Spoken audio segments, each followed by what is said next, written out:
各位弟兄姐妹，大家平安。我们一起站立，我们彼此来祝福说我们是有盼望的人。跟你旁边说，我们是有盼望的人。我们是有盼望的人。因为主的慈爱使我们成为有盼望的人，不管在任何的情况当中，我们用这首诗歌来说主的慈爱在我们生命当中比我们一切更好。一起来。主你的慈爱，手借给我。主你的慈爱比生命更好，我要用嘴唇来赞美你，因你慈爱比生命更好。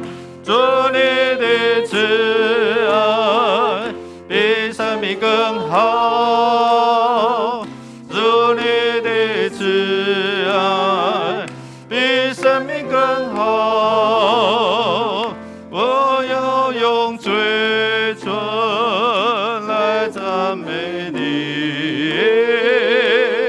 因你慈爱比生命更好。再来一遍啊！主你的慈爱，主你的慈爱比生命更好，主你的慈爱比生命更好，我要用嘴唇来赞美你，因你慈爱比生命更好。感谢主，因主的慈爱使我们能够相聚，能够敬拜，能够用我们嘴唇来赞美，这是多么的美好，你知道吗？所以当我们来唱第二节的歌词的时候，我们就来赞美。我们要举起我们的手，当你举起你的手，是在宣告神的慈爱、神的信实、神的一切的恩典会充满在你的当中。阿们吗？用信心来宣告，就进入到你的生命哦。来，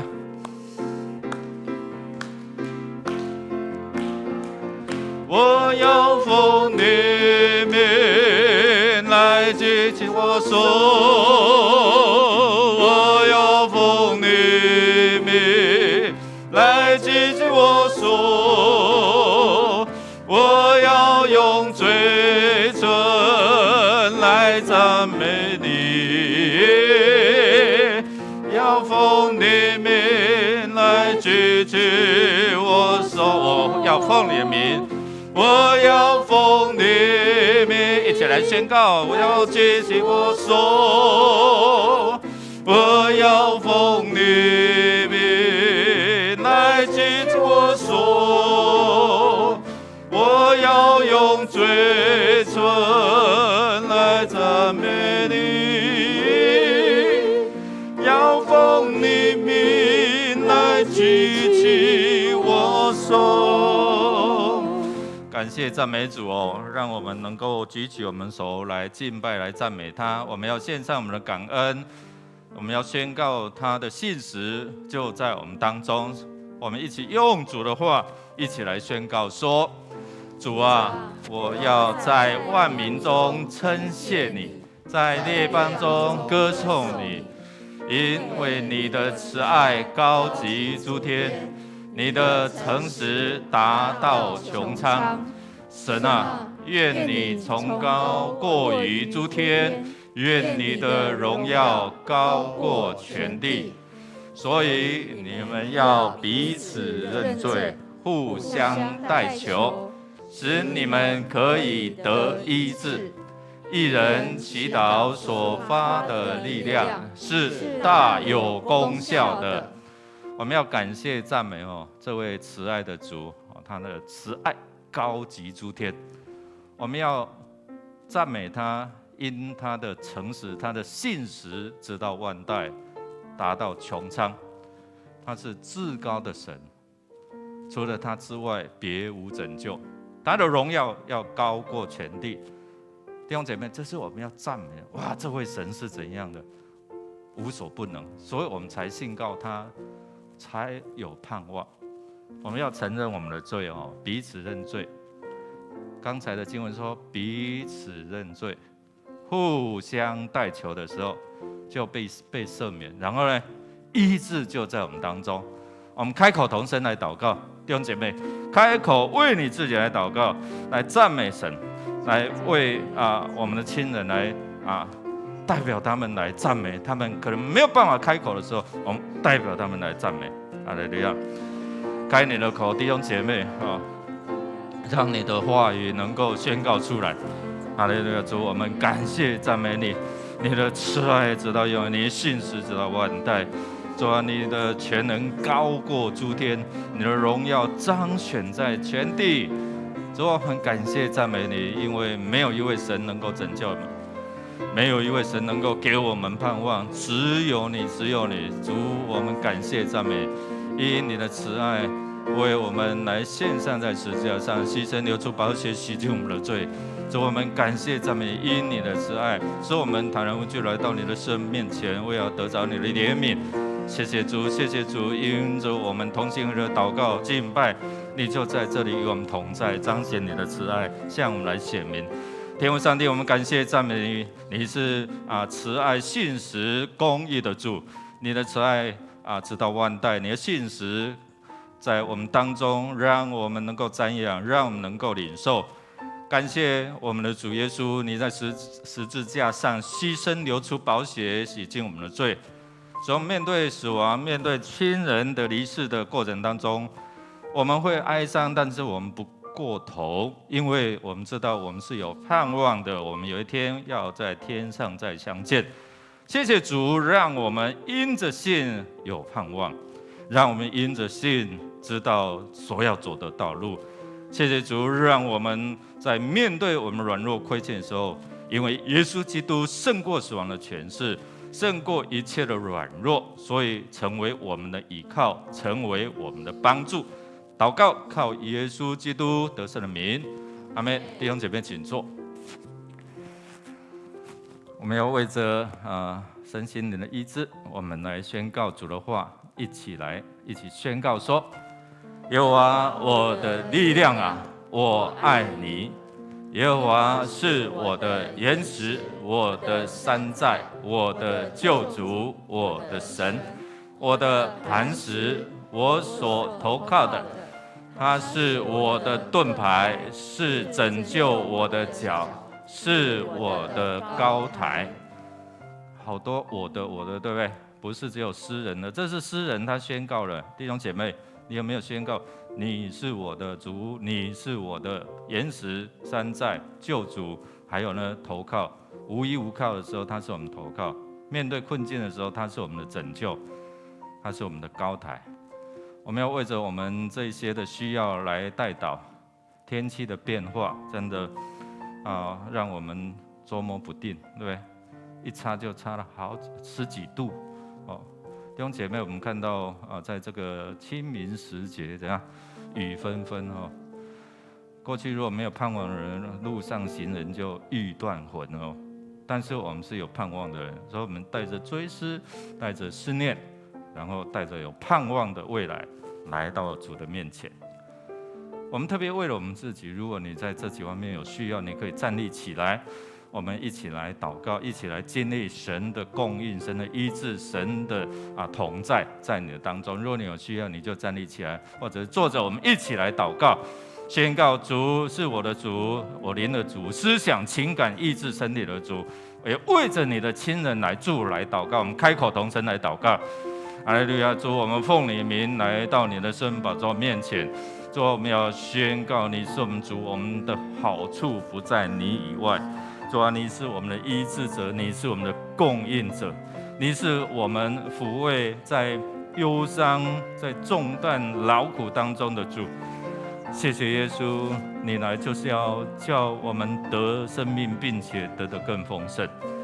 主，我们这盗贼来无非是偷、要抢、要毁坏，但是主，你是要成全，你是要保守，你是要供应，让我们生命不断的更丰富、更成长。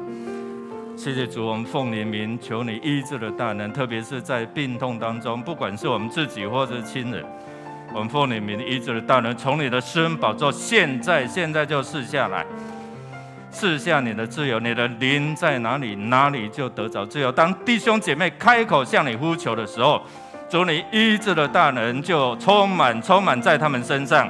主啊，不管是肉体的、心灵的，主，你是全能的医生，你要医治我们，你要释放我们，因为你应许我们，你来就是要叫我们得生命，并且得得更丰盛。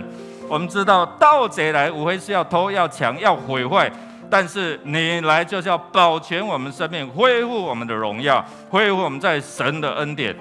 谢谢耶稣，今天早晨我们愿你的灵充满在我们当中，愿你的供应医治，你的同在在我们当中。谢谢耶稣，垂听我们的祷告，靠耶稣基督得胜的名，阿们。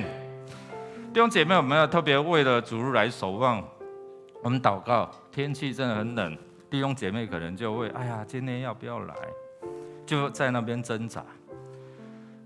等一下我们代祷的时候，我们就为这些弟兄姐妹来代祷，为牧师来代祷，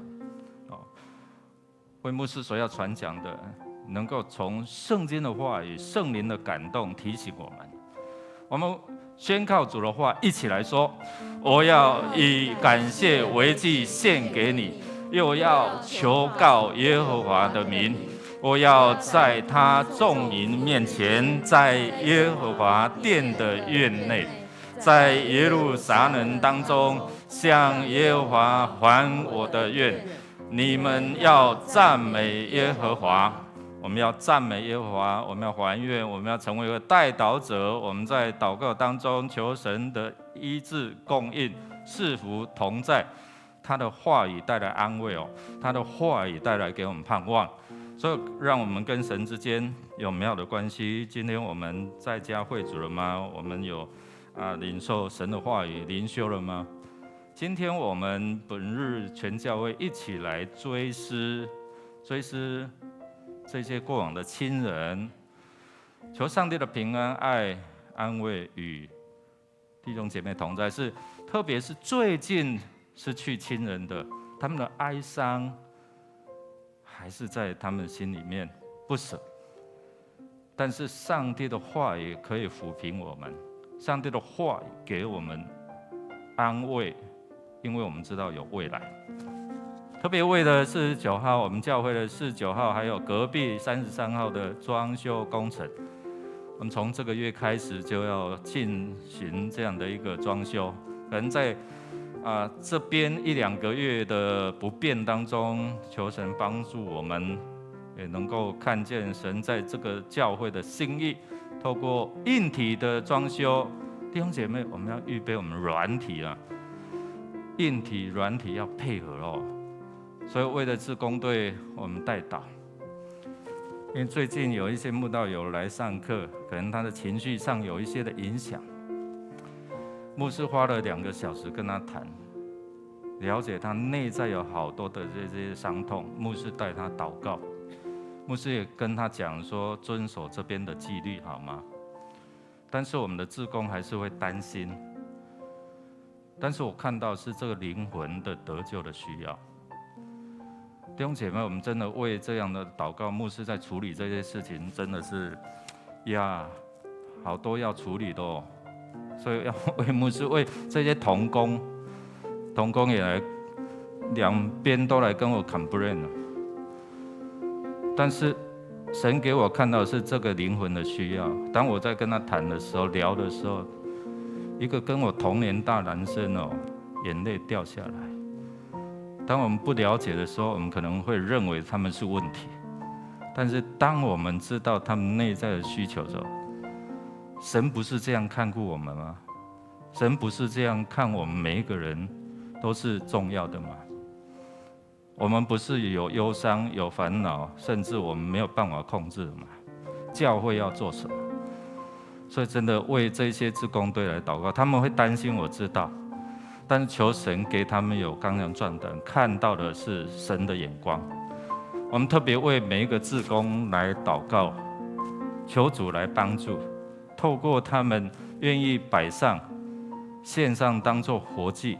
好多这些志工因为这样信主，他们不认识主，但是因为来，他们感受到这里神的爱的同在。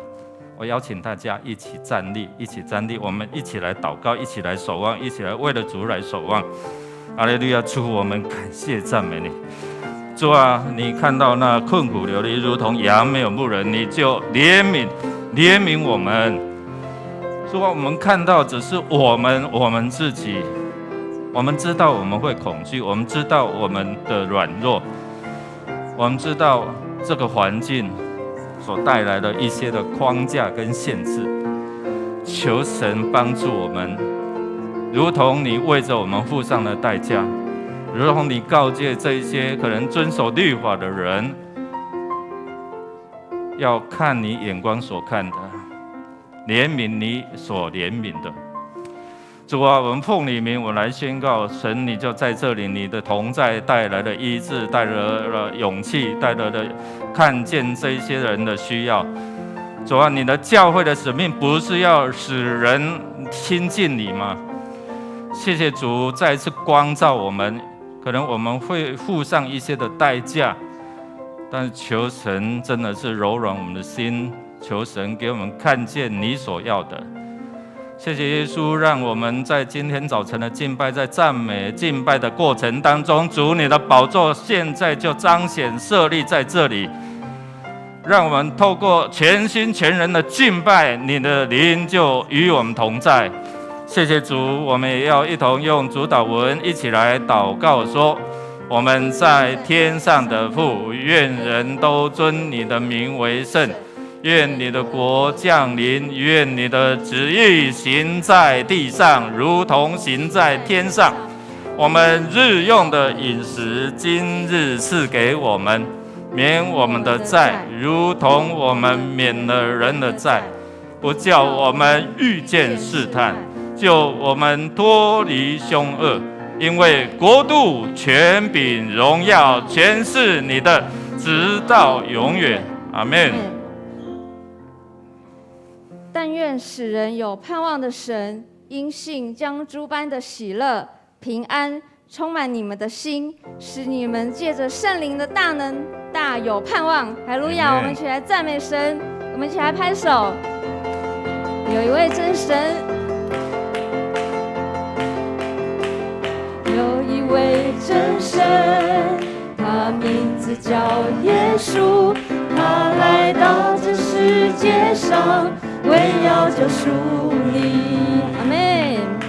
生命的意义尽在这福音里，只要你开口呼喊耶稣，耶稣是生命一切问题的解答，耶稣是生命一切黑暗的亮光。当忧伤变为喜乐，将惧怕变为力量，耶稣是永恒唯一的盼望。哈利路亚！有一位真神，他名字叫耶稣，他来到这世界上，为要救赎你。是的，主。生命的意义尽在这福音里，只要你开口呼喊耶稣，哈利路亚！耶稣是生命一切问题的解答，耶稣是生命一切黑暗的亮光，将忧伤变为喜乐，将惧怕变为力量，耶稣是永恒唯一的盼望。耶稣是生命一切问题的解答。阿们。耶稣是生命一切黑暗的伤变为喜乐，将惧怕变为力量。耶稣是永恒唯一的盼望，将忧伤变为喜乐，将惧怕变为力量。耶稣是永恒唯一，耶稣是，耶稣是永恒唯一的盼望。我们再次说，耶稣是，耶稣是永恒唯一的盼望。哈利路亚！我们将所有的赞美献给耶稣。是的，耶稣是永恒唯一的盼望。继续大声的来敬拜神，大声敬拜，敬拜，全心呼喊，全能的神愿你降临。阿们。慈爱双手，大能帮备，直到如今人心神迹。你眼目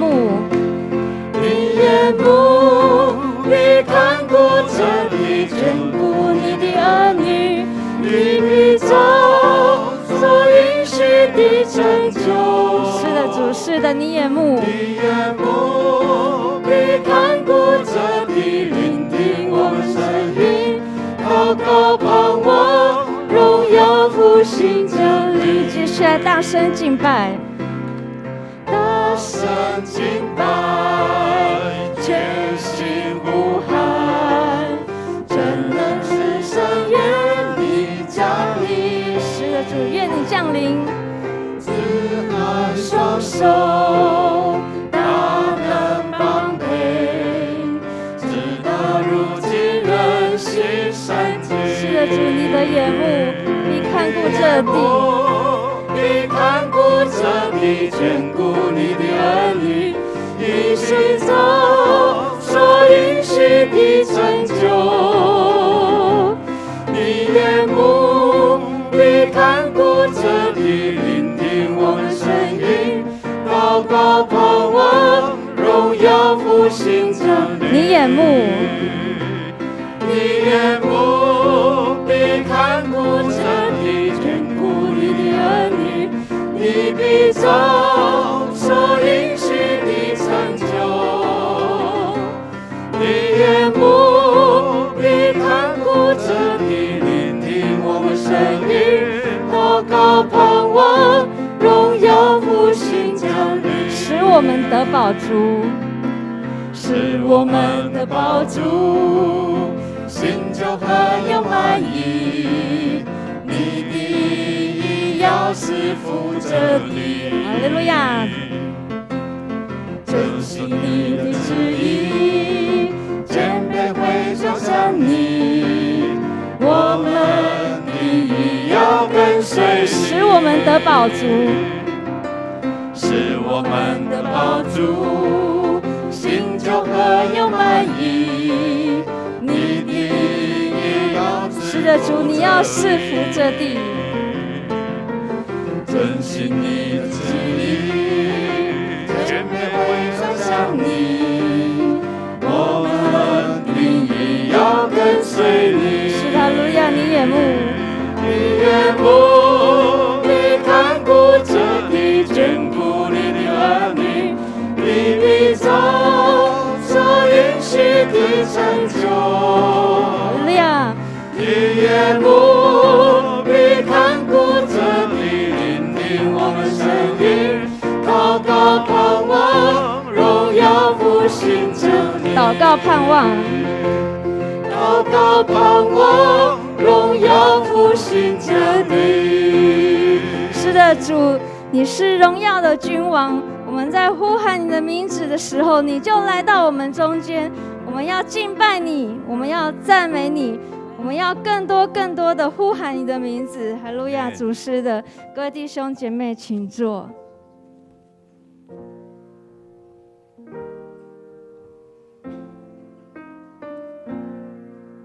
哈利路亚，主，是的，你就在这里。主，是的，你是君王，你就在这里，你与我们同在。们献上我们最深沉的感谢。是的，圣洁耶稣，圣洁耶稣，你宝座在这里。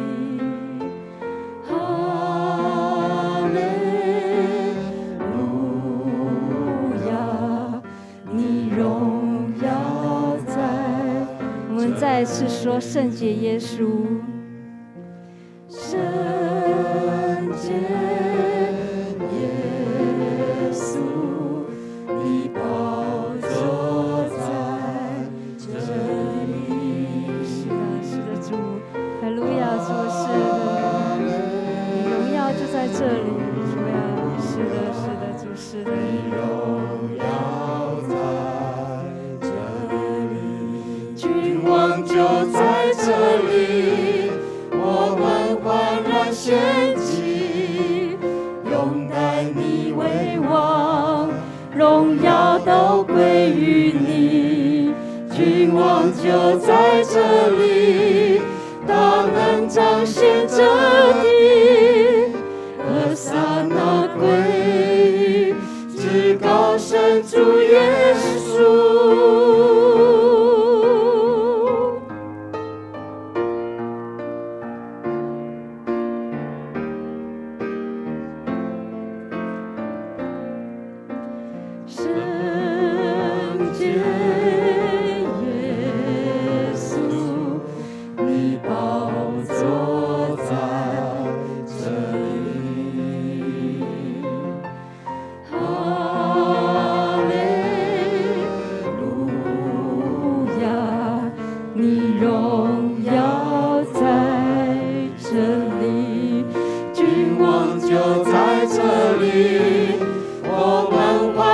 献祭，拥戴你为王，荣耀都归于你。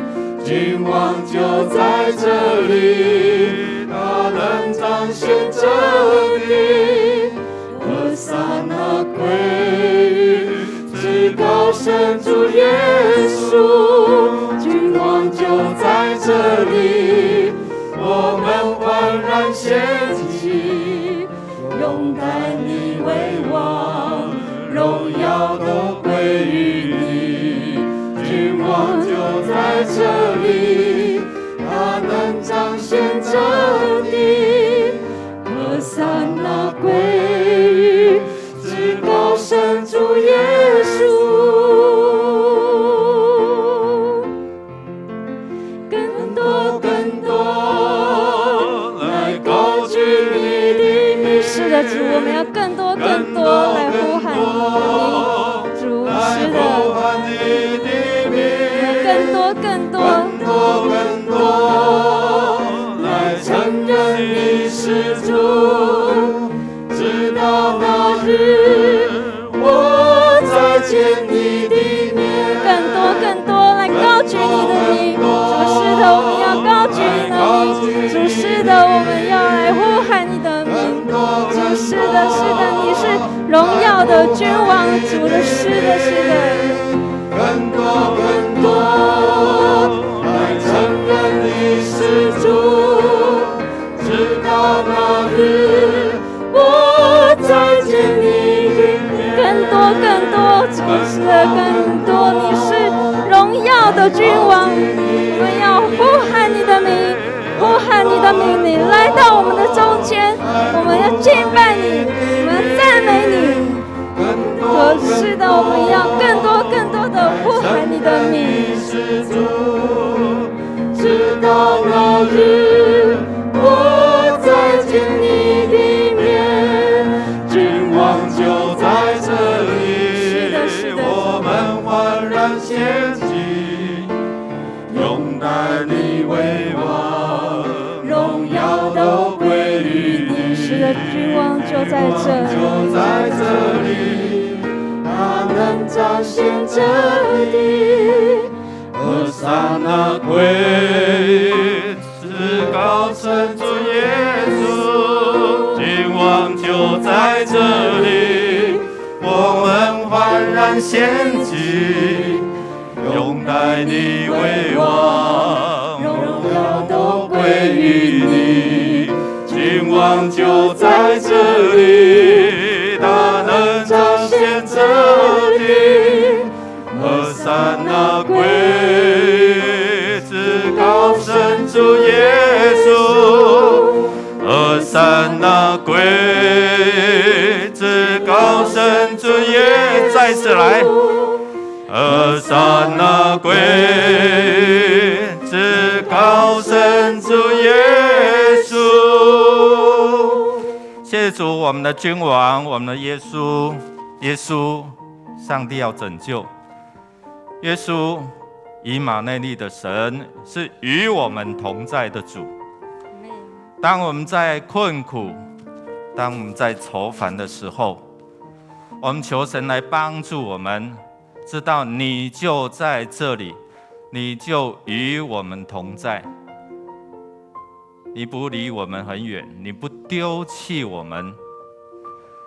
谢谢耶稣，你是掌管全地、掌管宇宙万物的真神。谢谢耶稣，除了你之外，别无拯救。谢谢耶稣，在你里面，天上各样属灵的福气都赐给我们了。你是那丰盛的主，你是那慈爱的主，你是那信实守约的主。主，你的属性太丰富了，让我们用信心的眼光来看你，让我们用信心来奔跑这条恩典的道路。谢谢耶稣，再一次的用你的话来提醒我们，我们是有福的人，我们是有盼望的人。谢谢主，垂听我们的祷告，靠耶稣基督得胜的名，阿们。弟兄姐妹，大家平安。那个监听的部分可以再给我稍微大声一点。我们当中不知道有没有第一次来与我们一同敬拜的弟兄姐妹。好，如果没有，我们要一起来看今天周报的消息。弟兄姐妹，近日我们知道本土的疫情升温我们求神来保护看顾我们。当你在担心害怕的时候，你可以用圣经的话语来祷告，求我们的主帮助我们脱离这些午间的瘟疫，这些毒害的瘟疫，保守我们出我们入都能够平安。弟兄姐妹，你可以做这样的一个宣告。我们要为着我们33号的2楼新堂，还有我们的我操作我们的49号的1楼装修工程陆续会开工4月6号会陆续开工。那4月11号起，我们这一栋的1楼、2楼接待处的时候的部分我们都会有这样的一个拆除的工程，所以请会友将放置在1楼的置物柜的物品取回到时候这边那个电梯后面这边就会封起来会有一些的管制所以请我们配合动线来进出教会。影片我们可以先放。我们大概看一下我们在49号，上个礼拜我们看33号2楼，对不对？今天我们来看49号1楼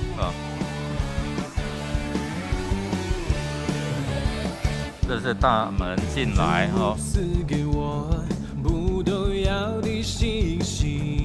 我们楼梯下去以后就没有那个墙，中间那墙还是有那个不能拆办公室那边就会可以直通到后面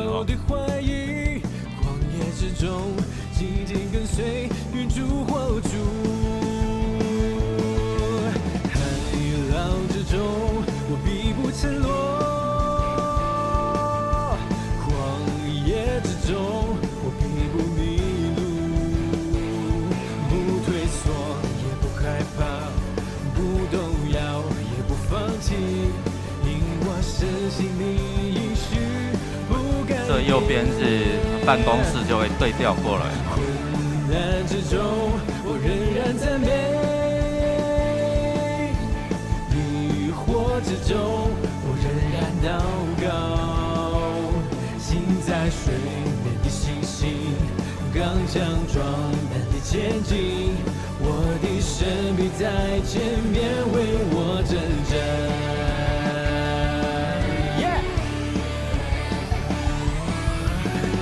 海浪之中，我必不沉落；荒野之中，我必不迷路。不退缩，也不害怕，不动摇，也不放弃，因我深信你应许不改变。这是我们后面会有一个接待谈道或者是接待的地方。好，我们在祷告当中，求主来保守看顾特别是在这一栋我大概2个月的施工期，我们在33号2楼大概预计有4个月所以预计在8月之前盼望所有的工程都能够结束。所以在我们代祷当中，我们相信神必保守看顾。我们在5月1号也会举行今年度第3次的圣礼典，如果要受洗报名的，在4月17号向牧师或是行政干事来报名。那今日我们会举行这个清明追思礼拜所以我们等一下会来到这前面那今年我们就用电子看板，等一下我们的电视上面会有亲人的照片出来那我们一样就是透过来到这边拿花，然后这边是1到6组，然后这边是7到17组7到17组，那我们可以依序然后献完花我们就回到后面去那今年我们总务部会有这样的一个改变，用比较现代化了也不会占太多的空间那我们就是照着动线来，然后我们1到6就往那边7到17，你献完花然后从这边那让我们动线能够顺畅。这是在祝祷完之后，会后诗之后我们会有这样的一个追思献花的这样的一个表示。好，我们4月9号到6月4号，我们家开周6场的这个门徒列车我们来看这个影片。这是我们在周日场的这样的一个课程，其实为的就是要帮助我们如何来帮助弟兄姐妹能够知道怎么样传福音，勇敢的传福音。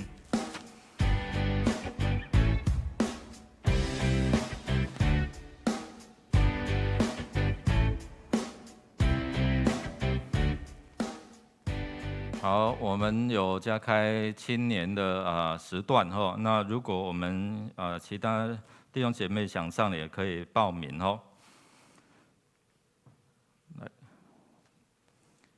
好，我们4月份的寿星寿星，正道兄今天你的生日我们也拍手来祝福他好不好？4月份不是只有他了来4月份生日的有没有？请站立起来！哇，有来，我们一起来来站立，生日的站立起来，我们来唱生日快乐歌。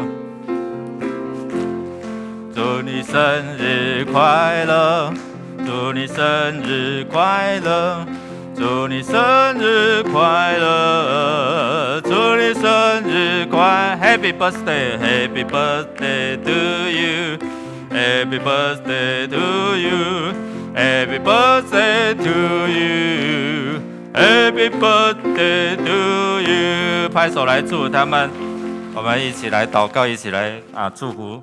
主，谢谢你赏赐生命，赏赐给我们各样属灵的福气。赏赐给我们各样的才能、恩赐和资源。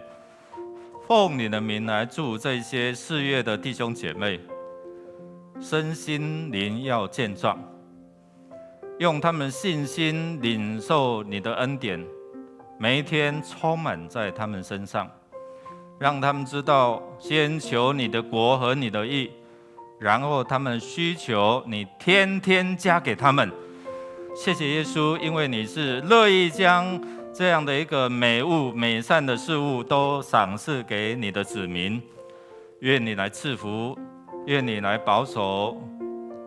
我们这样感谢祷告，靠耶稣基督得胜的名，阿们。请坐。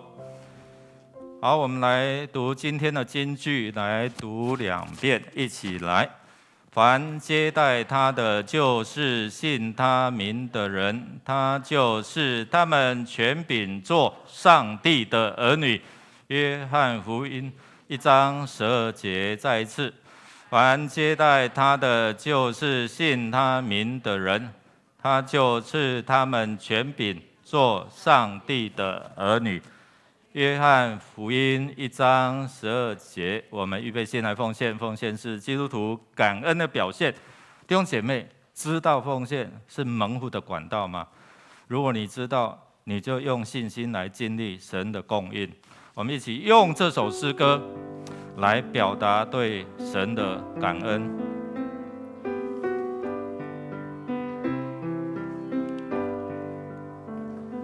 献上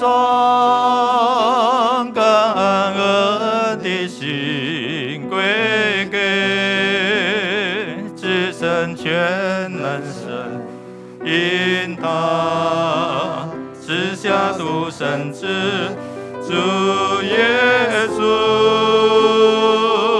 基督，献上感恩的心归给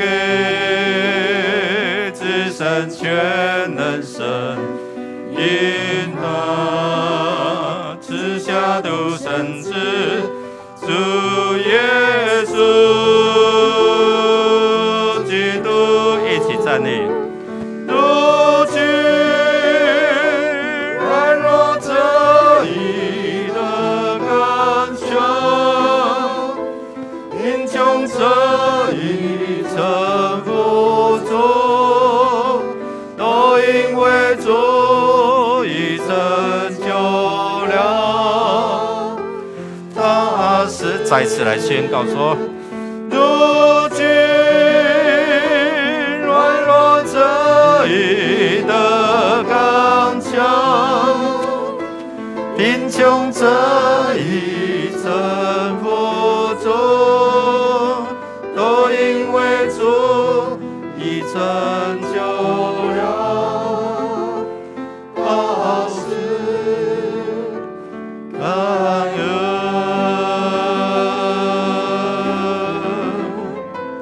感恩，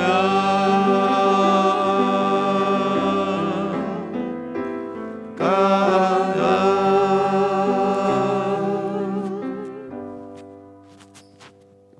慈悲爱我们的父神，满心感谢赞美你，在主日的清晨可以来到你的面前来亲近你，是何等的恩典。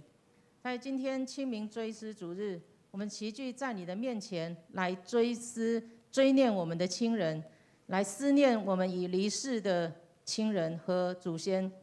主，我们要感谢先人们为我们所付出的一切辛劳，他们曾在你所创造的天空下，在你恩典怜悯的地图上生活。我们思念他们的美德，也感谢教养和养育之恩。我们更要感谢创造天地的主，因为生命气息从你而来，你才是那生命的源头。父神，感谢赞美你，在你有丰盛的恩典，使我们福杯满溢。今天你儿女们将你所赏赐的金钱、才干、时间，并我们口中的赞美，愿如馨香的祭献在我主台前，求主悦纳。祷告奉靠主耶稣基督的名。阿们。坐下，彼此来祝说：神的同在带来是福，神的同在带来是福，神的同在带来是福。我们要来看圣经记载在2段的地方。第一段的圣经在士师记的第6章1到13节。第二段的圣经是约翰福音1章12到13节。弟兄姐妹，我们要预备心，我们一起大声来宣告主的话语，一起来读。来，以色列人又行耶和华眼中看为恶的事，耶和华就把他们交在米甸人手里7年。米甸人压制以色列人，以色列人因为米甸人就在山中挖穴挖洞，建造营寨。以色列人每逢撒种之后，米甸人、亚玛利人和东方人都上来攻打他们，对着他们安营，毁坏土产，直到迦萨，没有给以色列人留下食物，牛羊驴也没有留下。因为那些人带着牲畜帐篷来，像蝗虫那样多，人和骆驼无数，都进入国内，毁坏全地。以色列人因米甸人的缘故极其穷乏，就呼求耶和华。以色列人因米甸人的缘故呼求耶和华，耶和华就差遣先知到以色列人那里，对他们说：耶和华以色列的神如此说：我曾领你们从埃及上来，出了为奴之家，救你们脱离埃及人的手，并脱离一切欺压你们之人的手，把他们从你们面前赶出，将他们的地赐给你们。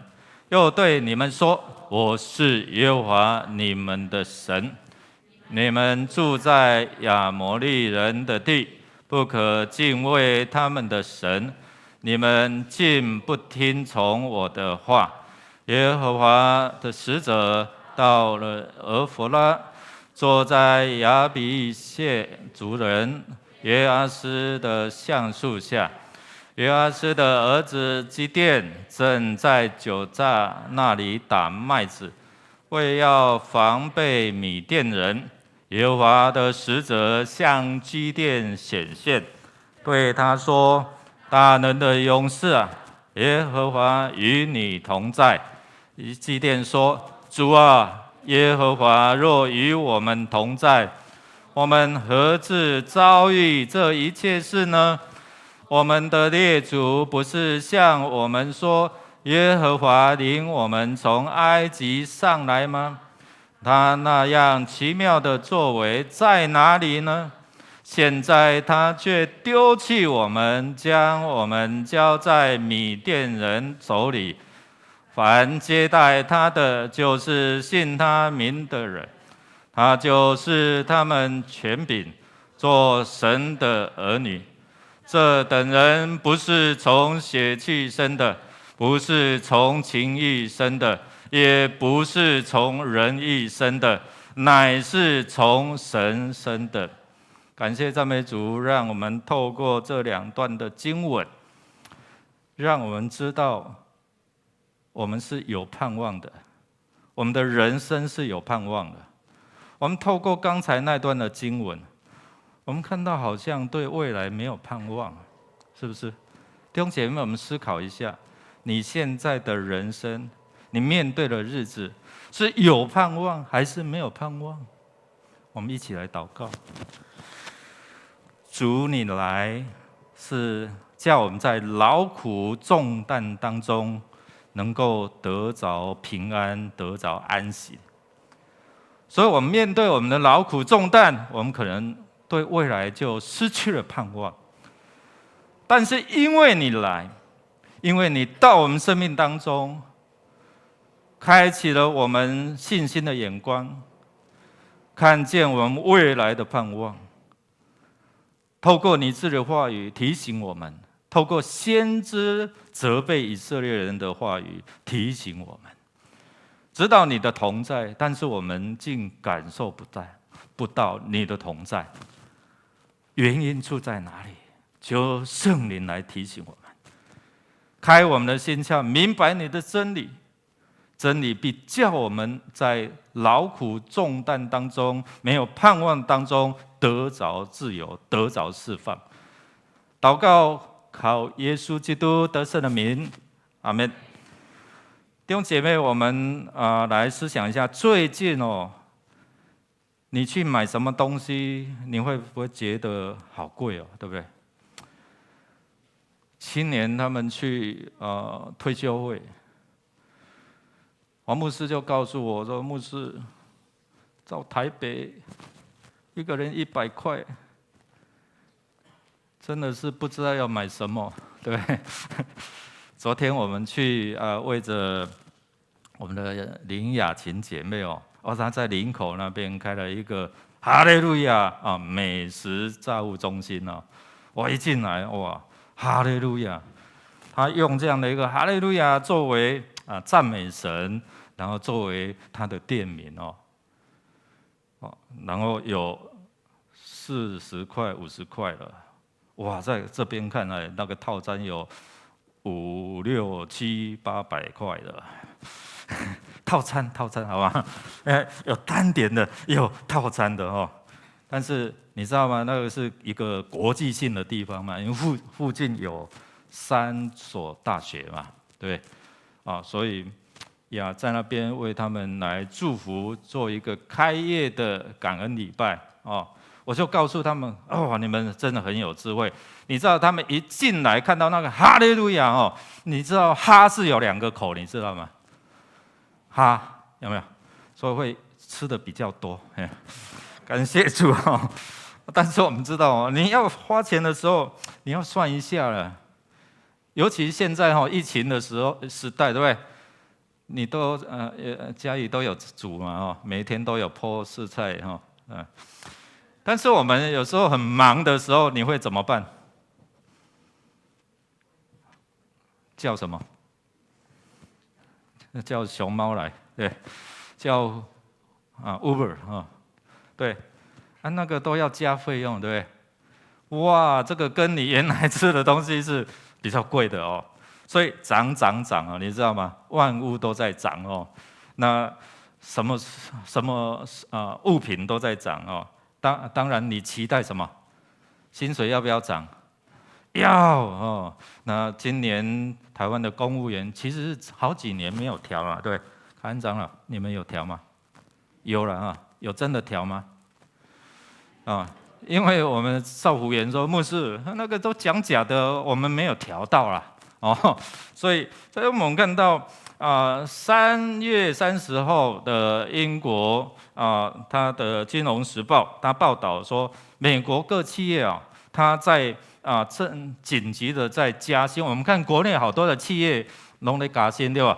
加薪我不知道我们弟兄姐妹有没有被加到啦那也凸显其实另外一个问题，钱越来越怎样薄了然后通货膨胀在通货膨胀还有就业比较更多的需求的过程当中可能也推动了整个物价的上涨。那在这个物价的上涨所带来有什么样的效应呢？那经济学家就说了一个故事，就是说一个老太太她提着一个篮子，然后要去买菜，结果在半路当中一不小心这个篮子被小偷偷走了，钱不偷，这是什么意思啊？那我们看到，因为整个篮子这个篮子比那些钱还多，价值还高所以篮子比钱还值钱。这个意思就是说，我们看到在中经院他去年他7月发布经济的预测去年全年的 CPI 年增率大概 1.72%， 那意思就是说，如果我们好不容易赚了100万，那10年后啊，10年后你的定存金额大概只剩下91万。你又不是说存在银行，我定存有利息吗？但是可能经过10年之后，你的定存金额100万剩下91万。那如果你什么都没有做的，大概只剩下83万。所以我们看到你的存钱或者是你什么都不做，你会被通膨这个好像是小偷，隐形的小偷偷走了那其实什么都不做那你有做还好，比什么都不做损失比较少一点，这样明白吗？通膨一直在增加的时候，那我们的钱薄了，我们相对你知道哇，1000块像我去1000块，可能去市场或者是这超市买买不到几样了。以前可能1000块，家庭主妇对不对？你们去这个菜市场买菜因为我们家大概我跟我儿子在买的啦因为我说我比较知道那个市场的这一些的价钱那也会比较。所以买东西真的要斤斤计较就会比较像虾皮里面有有可以比较的所以现在什么都涨，我们都真的是要斤斤计较。但是你知道吗？对于基甸对于这些以色列人来讲小偷来了，可能我们怎么样去面对？很无奈。但是他们面对的是小偷吗？刚才的经文告诉我们说，他们面对的是谁？是强盗啊！刚撒种，然后等待收成。他们可能在唱一首歌，帮呀探呀等等不到那个作物成长可以收成，就被抢了啦。弟兄姐妹，我们看到，如果你快要收成了，快要进到你的口袋了，然后结果从那个口袋破了一个洞溜走了，你会怎样？白忙一场，不是吗？很辛苦了。多久？如果你1个月、2个月，你好了，我还可以鼻子摸摸硬着头皮去面对，对。但是我们看到以色列人，他们要面对多久？7年，7年，1年抢了，然后牛羊这些的牲畜都被抢光，所以基甸他躲起来，房子也不敢住，他们远离家园，然后离开家园，然后到山区自己去挖洞呢，去挖穴，然后躲在那边。你看基甸他在做什么？他为了防止这些的强盗抢夺，他在做什么？他没有办法说，哎，我要去工作，我光明正大，然后去那边来赚，不是啊，他是躲起来，然后呢，他赶快把它储存这些的食物，打麦子，躲在山洞。他怕的就是被抢。所以弟兄姐妹，他们正过得没有盼望的明天，没有盼望的未来。弟兄姐妹，有没有像这样的感受？好像我们这样经济的通膨，好像我们赚的不多，然后被抢的又更多，很无奈。从信仰来看，我们也是一样，对明日、对未来，我们是不是有盼望，还是我们对未来跟人不敢想？上个礼拜五，我跟这些的社区的朋友德福分享祭祖的争议祭祖的意义其实在这当中提到有一个很有趣的，就是刚开始亲人过世一天还有拜2次，你知道吗？一天还可以吃2餐，但是日子久了，1年就过了什么？一年拜几次？3次。千南兄，你们过去拜几次？8次那你还比较孝顺一点。那我在想说，哇，未来如果亲人是这样，他说哇，未来我如果100年之后，那我一天刚开始比较幸运，可以吃2餐，对不对？然后呢，1年过后，或者是一段时间过后，一般清明、3日节可能重阳或者是什么，就拜一个义士啊。所以那些社区的朋友，对啊，那你要准备节食瘦身，知道吗？以后所以可能活着的时候要吃发福一点，对不对？很无奈，你知道吗？对未来，然后6道轮回，又不知道轮到哪里去，往哪里生呢？不晓得不明白未来的命运道路是哪一条。但是今天我们透过这段的经文，我们透过圣经的话语，上帝的使者告诉基甸说：“上帝不是与你同在吗？”但是他也会产生疑问：如果上帝的同在，我为什么今天会碰到这样的一个境况？有时候我们会不会想说，牧师啊，可能对牧师说：“牧师，我为什么会碰到这个灾难，碰到这个病痛呢？”我说我不晓得。我们真的要问上帝，我们也问自己，因为如果我们看，我们读者知道吧，我们读者知道他们为什么会碰到这样的事情，对不对？上个礼拜如果有来做礼拜的牧师有讲，他们一直活在什么循环当中，对不对？几次啊？6次啊！所以从什么他们犯罪了，他们忘记了神了，犯罪了。然后呢，苦难来，动不了呼求神。像这一次我们看到的是更厉害，比之前他们在那种被欺压的过程当中更厉害，连吃的，这表示什么？这一些米甸人针对他们的政治没有兴趣，但是针对什么？经济，他在抢夺你的口袋，你知道吗？有没有无形的当中，弟兄姐妹，无形的当中，你的口袋被抢了，你都不知道了。这黑暗的权势利用漏洞，利用你的信仰漏洞，正在抢夺你的钱。后面有一个洞，你不知不觉就从那边溜出去，掉出去，我们都不晓得。但是上帝的使者就告诉基甸，提醒他。要让他知道如何补这个漏洞，如何让那个没有盼望的未来，明天有盼望。所以今天我们透过这段经文，要让基甸知道，也要让我们知道，我们是有盼望的。第二个，我们要看到提醒我们，辨识人心的终极需要。这些物质会过去。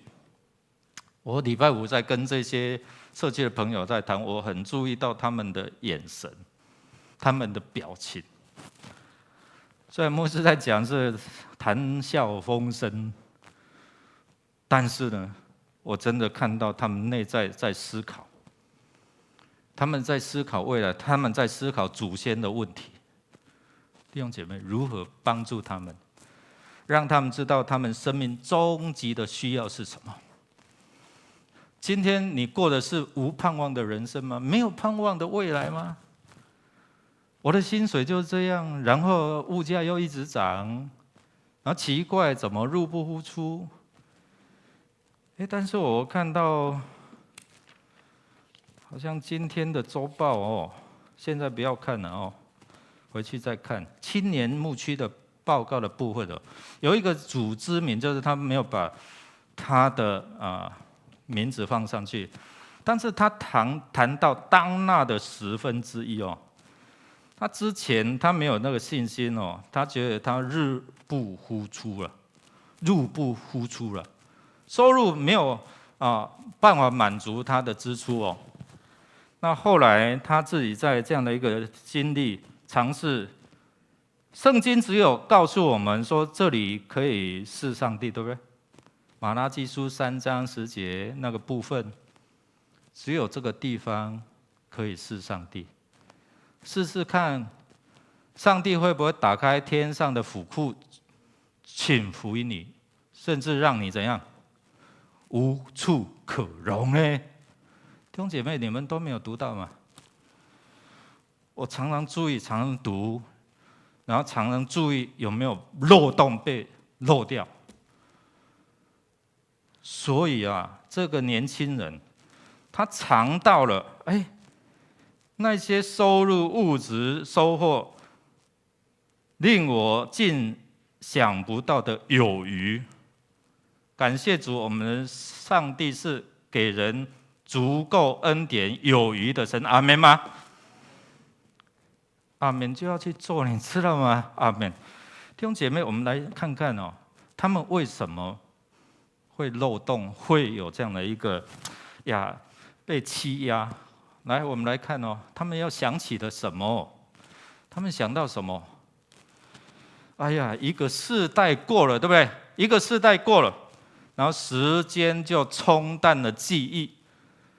上一代的人，他们记得耶和华上帝的作为，就好像我们在诉说我们的信仰前辈，我们家族的信仰前辈，对不对？哇，他们是多么的敬虔！有人分享说，哇，他们每天都要做礼拜，做家庭礼拜，对。所以那个敬虔，上帝保守。还记得约书亚记24章，24章提醒他们在基利心山、以巴路山前面来立约啊，你们选择哦。所以那3次的立约就是提醒约书亚告诉他们：我和我家我必定侍奉耶和华。你们呢？他们说：我们必定，我们绝对信誓旦旦的宣告，对不对？上次我们3位牧师都有提到嘛。但是上一代都过去了，下一代的人，一起来念来。那一代的人都死了以后，下一代的人却不知道上主以及他为以色列人民所做的一切事。后来以色列人得罪上主，开始拜巴力。这个是关键哦，得罪。在这边讲的罪，其实就指拜偶像、拜巴力。不知道就拜了。罗马书第1章你去看，不认识、不知道、不荣耀、不感谢，故意不认识上帝，就去乱拜了。这一些的花草树木，或者是这些大自然的东西，就把它雕刻成为偶像。所以弟兄姐妹，我们看到出什么问题？第一个，不认识上主。好。所以我们要针对这样来破解不认识的时候，我怎么做？我自己认识，但是如果你是上一代，那下一代呢？你的下一代有没有来做礼拜？哇，牧师，你讲到这个问题我就伤心，对不对？弟兄姐妹，所以我们要花更多的时间为他们来祷告。帮助他们怎么样去认识牧师啊？我讲不动啊，讲不动就跟神讲，跟他讲你的心事，说你讲不动，讲不听。神啊，你自己来启示他们。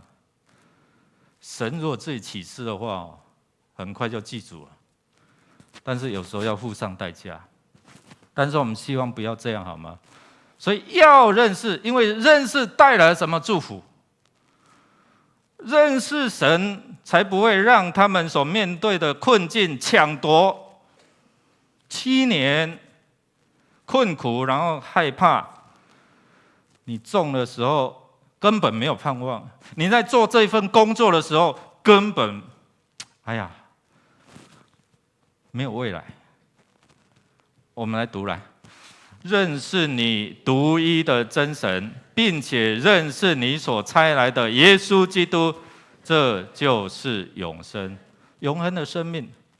所以一般社区的人，我告诉他们，在今天你们来，圣经有告诉你有一个很确认的盼望，不是往生，往哪里生不知道，但是这边有永生，你知道。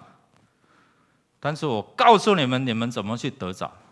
所以我们先让他们认识，先知道这位神是帮助他们。耶稣是什么意思？耶稣是上帝拯救。所以约书亚记我们一直在强调，上帝拯救记，对不对？约书亚跟耶稣的名字的意义是一样的，上帝要拯救你。所以第一个要认识，第二个呢，他们不敬畏啊，是出在不敬畏。我们一起来念来，现在你们要敬畏耶和华，诚心诚意侍奉，除掉你们列祖在大河那边和在埃及侍奉的神明，侍奉耶和华。他们问题出在这边，上一代的有遵守，但是死掉了，过了。下一代，刚才我们看到第2章那个经文，不认识了，就不敬畏了。他们去敬畏，去侍奉巴力，所以这个就是让他们面对劳苦重担的。圣经不是告诉我们吗？以别的神代替耶和华，他们的什么？愁苦，他们劳苦必加增嘛。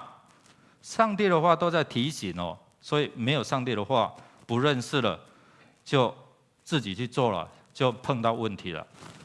所以针对不敬畏，我们怎么样去面对？怎么样去调整？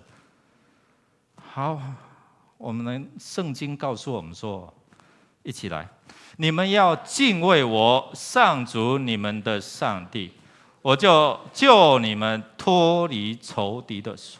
他们的问题在什么？不认识，不敬畏，不敬畏，口袋就被抢走了；不敬畏，他们劳苦重担，对不对？毫无所获。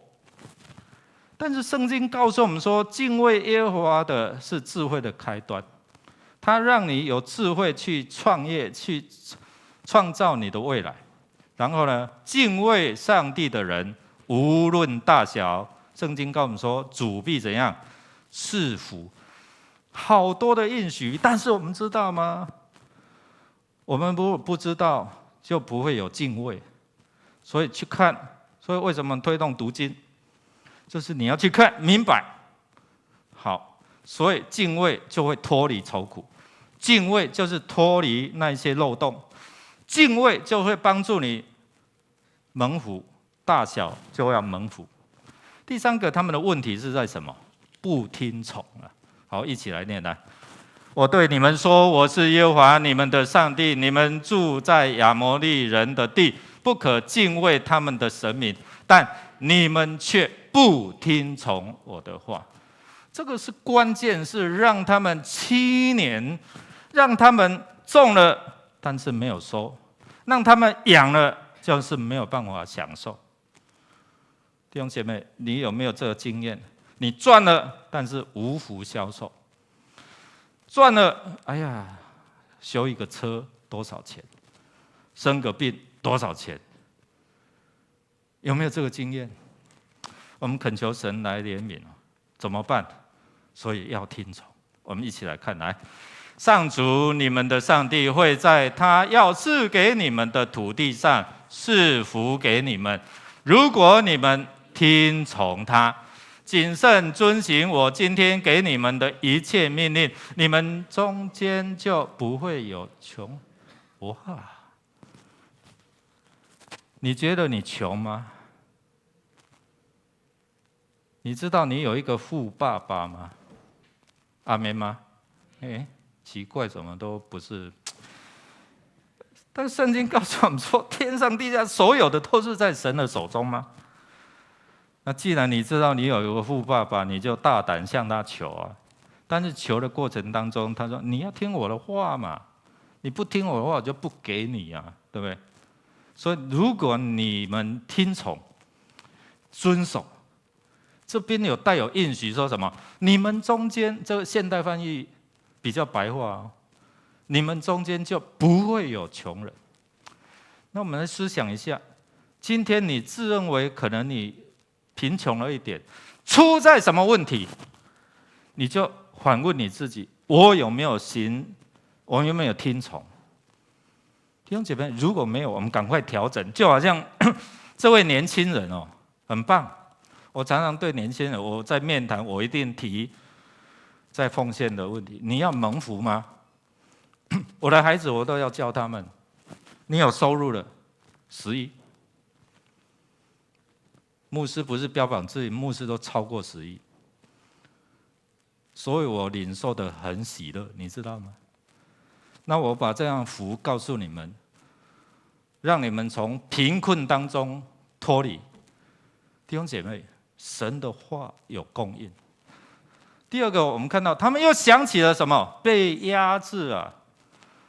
哇，我辛辛苦苦种植的，然后呢就被偷走了。而且他们是带着什么来？带帐篷嘞，表示什么？我就在这边盯着你，你知道吗？仇敌在盯着你的口袋，你知道吗？他在盯着你。如果你不听上帝的话，他就很高兴。为什么？因为他的口袋会满满。明白牧师的意思吗？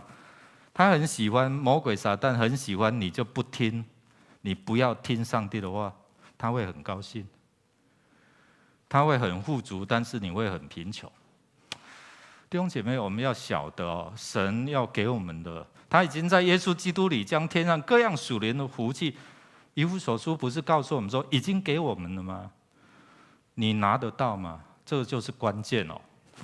所以这一些敌人他们扎营呢，带着帐篷呢，就是要长期在你的旁边，不劳而获。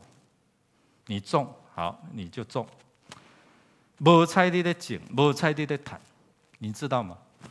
撒旦最高兴，他就你不要去遵守11，你不要去看这些蒙福的，你不要去想申命记28章，你就谨守遵行，听上帝的话，你出也蒙福，入也蒙福，你手的薄面盆哦，团面盆也蒙福。他最好要你不要遵守，你不要去遵守，他最高兴。他要让你想起你是没有盼望的人，他要让你没有信心，你再努力都没有用，就好像基甸，我们再努力都没有用，不是吗？7年呢？弟兄姐妹，我们看他们又想起了什么？神，你说要与我们同在，你不是与我们同在的神吗？过去你为以色列征战，那现在呢？为什么要让我们陷入在这样的困境？所以基甸刚开始使者跟他讲说：“大能的勇士，上主与你同在。”他说：“什么同在？同在有今天这种下场吗？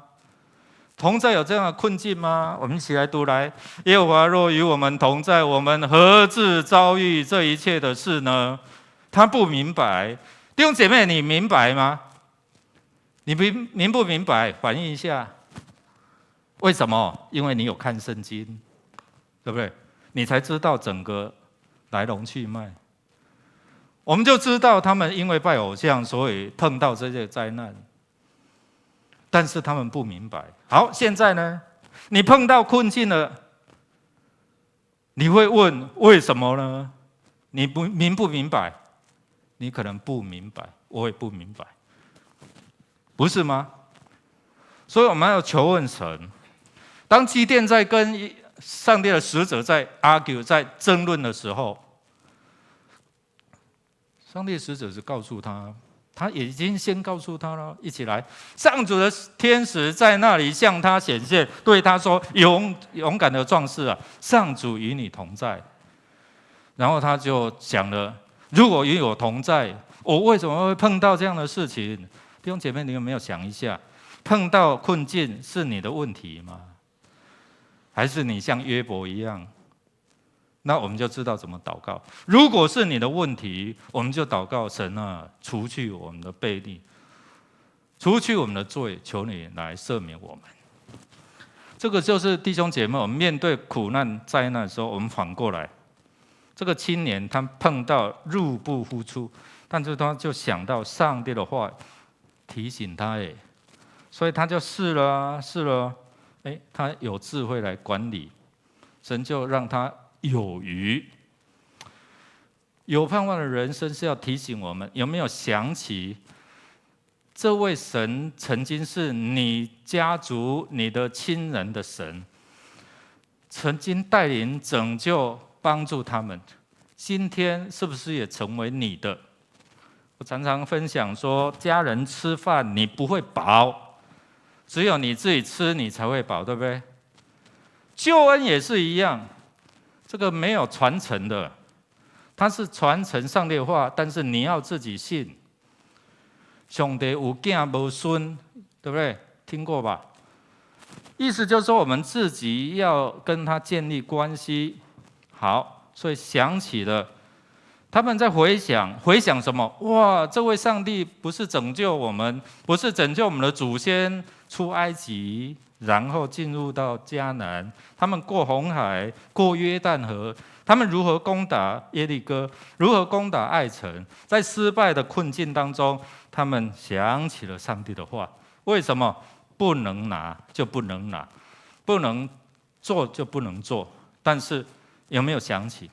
想起上帝的话是让我们脱胎换骨，想起上帝的话是让我们脱离贫穷，想起上帝的话是让我们脱离那个苦闷很重要的一个关键。十诫，上帝的话。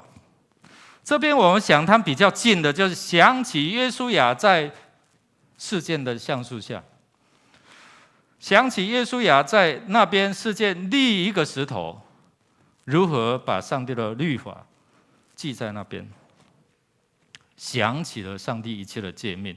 如果离弃，如果遵守，你选择蒙福，或者是选择什么灾祸，想起了一个遵循的法则啊，你要怎么做？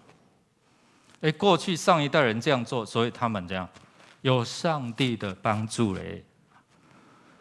想起了这位神，即使是在我们悖逆，即使是在我们向他争辩，即使是我们在向他埋怨 complain 的时候，他依然与我们同在，他依然听我们祷告。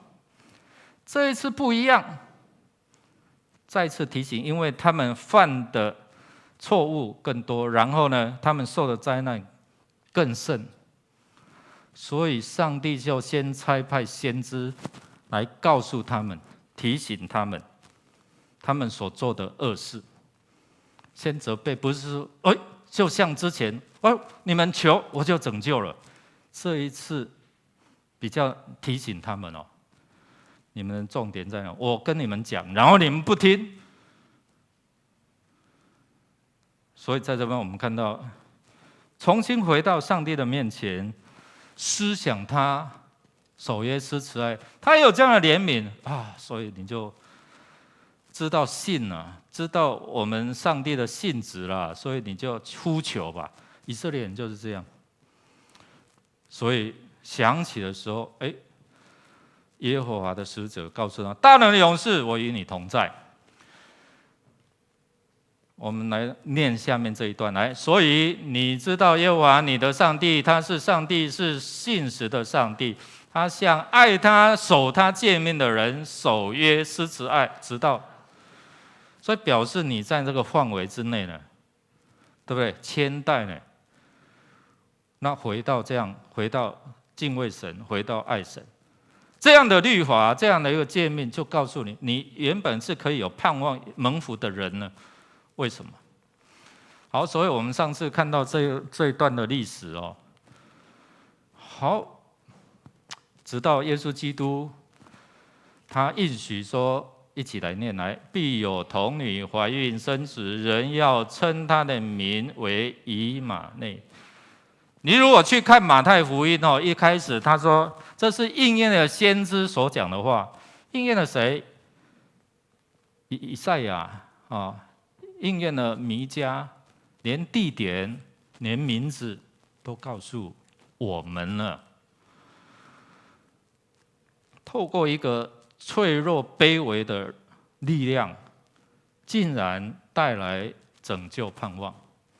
这是在马太福音第1章的20到23节，时间关系我们就不念。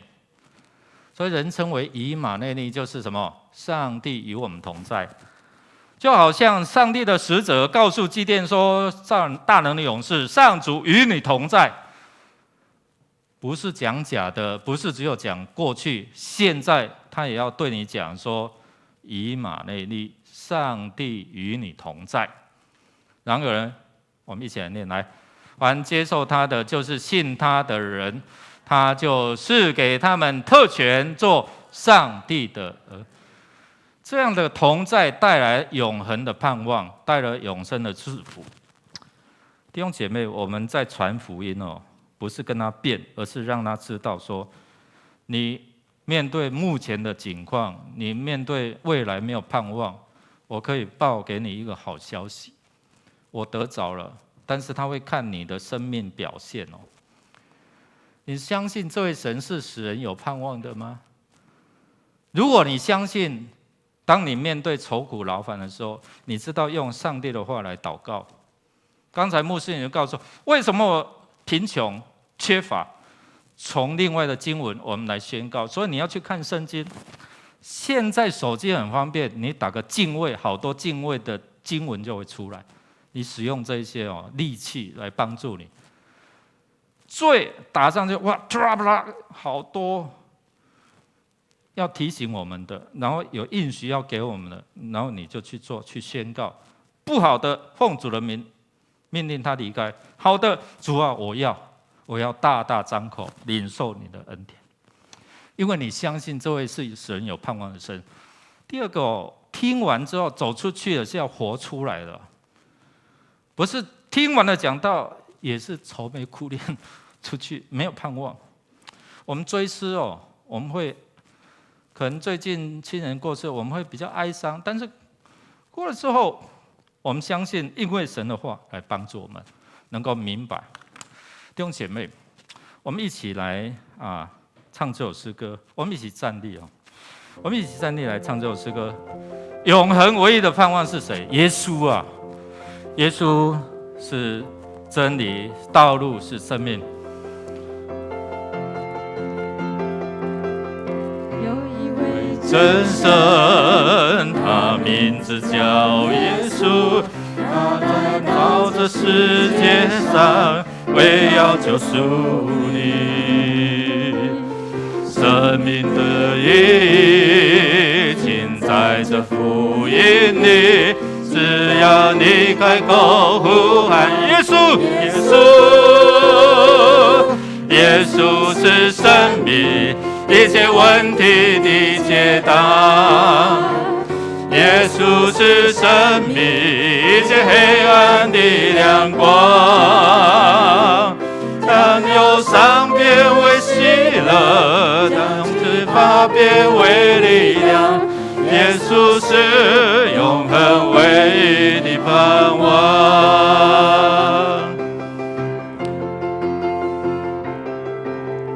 有一位真神，他名字叫耶稣，他来到这世界上，为要救赎你。生命的意义尽在这福音里，只要你开口呼喊耶稣，耶稣是生命，一切问题的解答。耶稣是生命，一切黑暗的亮光。将忧伤变为喜乐，将惧怕变为力量。耶稣是永恒唯一的盼望。在唱的时候，请秋明姐妹来代表签文。一切问题的解答。耶稣是生命，一切黑暗的亮光。将忧伤变为喜乐，将惧怕变为力量。耶稣是永恒唯一的盼望。耶稣是生命，一切问题的解答。耶稣是生命，一切黑暗的亮光。将忧伤变为喜乐，将惧怕变为力量。耶稣是永恒唯一的盼望。弟兄姐妹，我们现在来追思，来祷告，我们来默祷。因为耶稣，我们有盼望；因为耶稣，我们不用祭拜；因为在天上，耶稣为我们预备了一切。所以我们追思亲人的美好，留下信仰的脚踪，让我们一起来学习，也一起来祷告祝福。我们一起来默祷。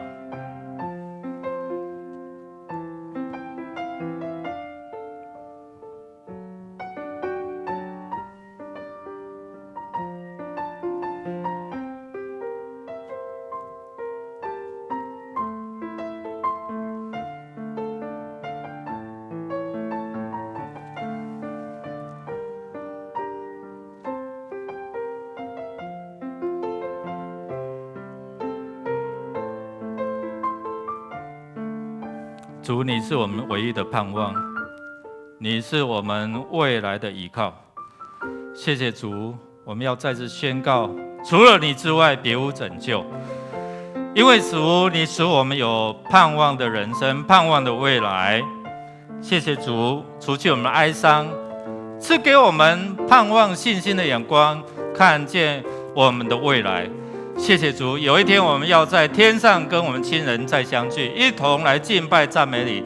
感谢主，靠耶稣的名，阿们。我们一起再次用这副歌来宣告，来赞美，来提醒我们。耶稣是生命，一切问题的解答。耶稣是生命，一切黑暗的亮光。将忧伤变为喜乐，将惧怕变为力量。耶稣是永恒唯一的盼望。将忧伤变为喜乐，将惧怕变为力量。耶稣是永恒唯一的盼望。我们一起来祷告，领受上帝的赐福。是生命的主，胜过死亡权势的主，给我们有永恒生命的主。感谢您，因为你是我们唯一的盼望，未来的盼望。天父上帝，感谢你守约施慈爱，你用你的恩惠慈爱成为盾牌，保护看顾我们。好，让我们借着圣灵上帝的同在，能够回转归向你，能够继续奔跑在主你为我们预备的恩典之路。谢谢主，求你的圣灵常常提醒我们，谨守遵行，记得你的话，我们就必定脱离这贫困，脱离这缺乏的日子。让我们成为蒙福的人。祷告靠耶稣基督得胜的名，阿们。耶稣是生命，一切问题的解答。耶稣是生命，一切黑暗的亮光。当忧伤变为喜乐，将惧怕变为力量。耶稣是永恒唯一的盼望。耶稣是永恒唯一的盼望。我们排长将荣耀归给我们的主耶稣。弟兄姐妹，请坐。我们这时候就按照我们的组别我们可以来到前面，拿着花你静思一下，然后这边是我的右手边是1到6组，左手边是7到17组。